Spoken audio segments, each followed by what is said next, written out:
Chris Flint's MP for Harlow, you toured the town centre with the Chief Constable, with Roger Hurst, the Police and Crime Commissioner. What did you discuss? What did you get out of this? Well, look, the first thing we talked about, obviously, was the new neighbourhood policing officers. It was 5 new neighbourhood policing officers for Harlow, so a named police officer for every community, which I think is really important to bring, hopefully, that peace of mind for residents, but actually also tackle crime at the root. I think what's really important, something that actually the Police, Fire and Crime Commission I agree on and have agreed on whenever we've had hustings or disagreements, is about the importance of proactive policing, so actually working with young people, working with community groups. So that's the number one thing. We also talked about trends in policing, so one of the things that actually what I felt was interesting, that they feel there was actually a decrease in shoplifting, probably since the highs that you get sort of over the Christmas period, and really just talking to the police about kind of what challenges they face in Harlow, where the areas where there are sort of issues and how that sort of has changed over time. So it was really important to understand the challenges that the police are facing in Harlow, obviously talking about the neighbourhood policing and how we can actually work together to protect our town.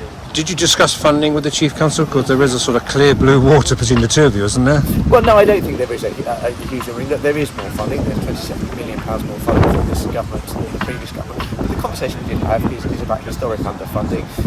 The Chief Constable has a feeling, we just discussed, about that historically Essex has been underfunded compared to other police forces. And, I'm not the only MP to say that. That gets discussed by MPs. I know my colleague at Wolverhampton will say the same about Wolverhampton Police Force, but I think there is an argument to say that the funding formula of police needs to be looked at. It hasn't been addressed since the 90s. I think that's something that absolutely should be looked at. But, I've been very clear, there is more funding than there was last year. We've got 5 new neighbourhood police officers for Harlow, which I think can only be a good thing, which is part of my commitment to ensure that we do tackle crime and antisocial behaviour in Harlow.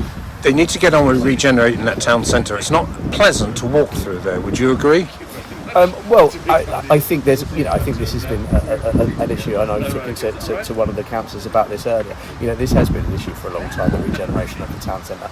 The funding is there. There's been funding provided by the previous government and our government to do that. Absolutely want to see that regeneration happening and moving forward. Actually, what really struck me walking through the town centre is how many people there were there shopping, and it felt quite vibrant. But obviously we need to ensure that, as you say, that the infrastructure and the built environment sort of mirrors that. But is it finally, you feel you have an open dialogue with the Chief Constable, with the Police and Crime Commissioner, and you feed back to Parliament all the way up to Yvette Cooper? Is that the way it works?